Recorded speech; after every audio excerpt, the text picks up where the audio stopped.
तो पीएम मोदी को गाली देने का विरोध बढ़ता जा रहा है। पटना में आज बीजेपी नेताओं ने कांग्रेस कार्यालय के पास विरोध प्रदर्शन किया। इस दौरान सदाकत आश्रम रणक्षेत्र में तब्दील हो गया। विरोध मार्च के दौरान बीजेपी और कांग्रेस के कार्यकर्ता आपस में भिड़ गए। आपको इस रिपोर्ट में दिखाते हैं।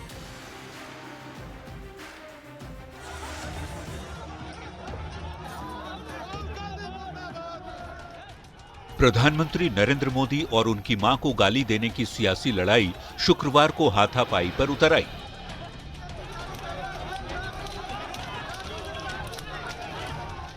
राजधानी पटना में भारतीय जनता पार्टी के नेताओं ने कुर्जी मोड़ से कांग्रेस कार्यालय सदाकत आश्रम तक विरोध प्रदर्शन किया।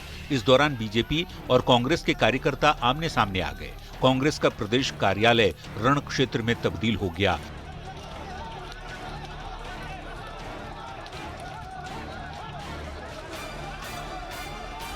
जमकर रोड़ेबाजी और पत्थरबाजी हुई। गुस्से से आग बबूला बीजेपी के कार्यकर्ताओं ने कांग्रेस दफ्तर में खड़ी गाड़ी के शीशे को चकनाचूर कर दिया।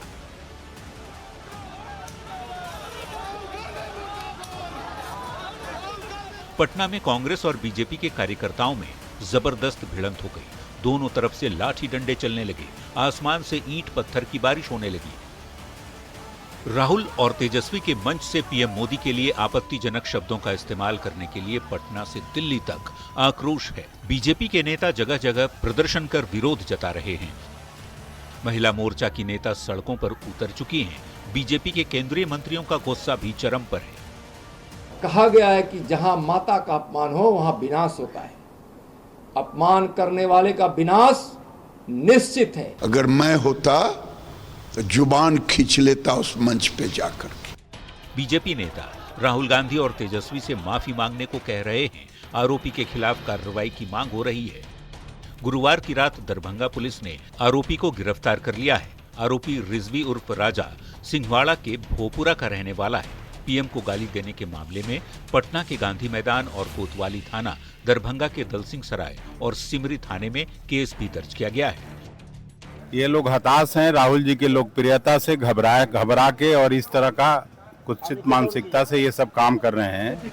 प्रधानमंत्री और उनकी मां को गाली देने का आरोपी रिजवी उर्फ राजा सलाखों के पीछे पहुंच चुका है।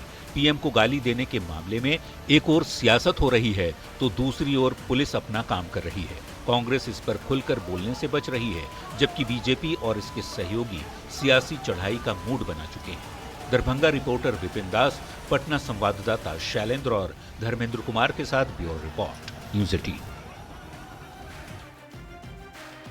देखिए, प्रधानमंत्री नरेंद्र मोदी और उनकी मां को गाली देने का मामला चुनाव में गर्म मुद्दा बन चुका है। राहुल और तेजस्वी के मंच से पीएम को गाली देने का विरोध बीजेपी कर रही है। खुद गृह मंत्री अमित शाह ने मोर्चा संभाल लिया है।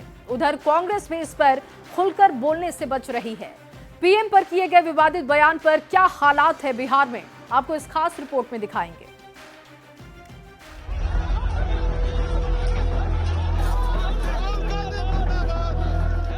राहुल गांधी और तेजस्वी यादव के मंच से प्रधानमंत्री नरेंद्र मोदी और उनकी मां को गाली देने पर खूब सियासत हो रही है। पीएम मोदी को अपमानित करने पर आग बबूला हुई बीजेपी राहुल और कांग्रेस पर चौतरफा हमला कर रही है। खुद गृह मंत्री अमित शाह ने मोर्चा संभाल लिया है। उसमें राहुल गांधी के स्वागत के मंच पर से नरेंद्र मोदी जी की स्वर्गीय माता जी के लिए अपशब्द बोलकर सबसे घृणित काम कांग्रेस के नेताओं ने किया। मोदी जी जब से मुख्यमंत्री बने तब से सोनिया जी, राहुल जी, मणिशंकर अय्यर, दिग्विजय सिंह, जयराम रमेश, रेणुका चौधरी, हर कांग्रेस नेता ने मोदी जी के लिए अपशब्द कहे कि जरा भी शर्म बची है तो मोदी जी की, उनकी स्वर्गीय माता जी की और देश की जनता की जरूर माफी मांगे। अमित शाह आरोप लगा रहे हैं कि बिहार चुनाव में मुद्दा विहीन हो चुकी कांग्रेस निम्न स्तर की राजनीति करने पर उतर आई है। राहुल एंड कंपनी जितनी गाली देगी उतना ज्यादा कमल खिलेगा। प्रधानमंत्री को गाली देने पर सीएम नीतीश ने भी आपत्ति जताई है। सोशल मीडिया पर नीतीश ने लिखा, दरभंगा में वोटर अधिकार यात्रा के दौरान कांग्रेस पार्टी और आरजेडी के मंच से पीएम मोदी और उनकी माताजी के विरुद्ध अभद्र भाषा का प्रयोग किया गया। ये अत्यंत अशोभनीय है, मैं इसकी निंदा करता हूं।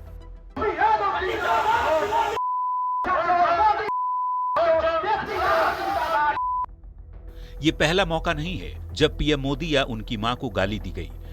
कांग्रेस के पूर्व अध्यक्ष राहुल गांधी हों या सोनिया गांधी या फिर मौजूदा पार्टी प्रेसिडेंट मल्लिकार्जुन खड़गे, किसी ने पीएम को नीचा आदमी बताया तो किसी ने रावण, किसी ने जहरीला सांप कहा तो किसी ने मौत का सौदागर। इस पर पीएम खुद अपनी पीड़ा भी व्यक्त कर चुके हैं, वो भी सुनिए। और नामदार तो कामदार को सदियों से ऐसे ही गाली गलौज करते आए हुए हैं, ऐसे ही ठोकर मारते आए हुए। पीएम को गाली देने पर बैकफुट पर आई कांग्रेस अब सफाई दे रही है। पार्टी महासचिव सचिन पायलट सफाई दे रहे हैं कि प्रधानमंत्री को गाली देने वाले रिजवी उर्फ राजा से कांग्रेस का कोई संबंध नहीं है। मैं उसकी निंदा करता हूं, उसकी भर्त्सना करता हूं। कांग्रेस पार्टी का उससे कोई लेना देना नहीं था। राहुल गांधी के वोटर अधिकार यात्रा के मंच से पीएम को गाली देने के बाद कांग्रेस चारों तरफ से घिर चुकी है। बीजेपी हमलावर है और कांग्रेस पूरी तरह बचाव की मुद्रा में आ गई है। हालांकि हर किसी को इंतजार है कि पीएम के अपमान पर राहुल की चुप्पी आखिर कब टूटती है। पटना संवाददाता आनंद अमृतराज और बेतिया रिपोर्टर मुन्ना राज के साथ ब्यूरो रिपोर्ट, न्यूज़ 18।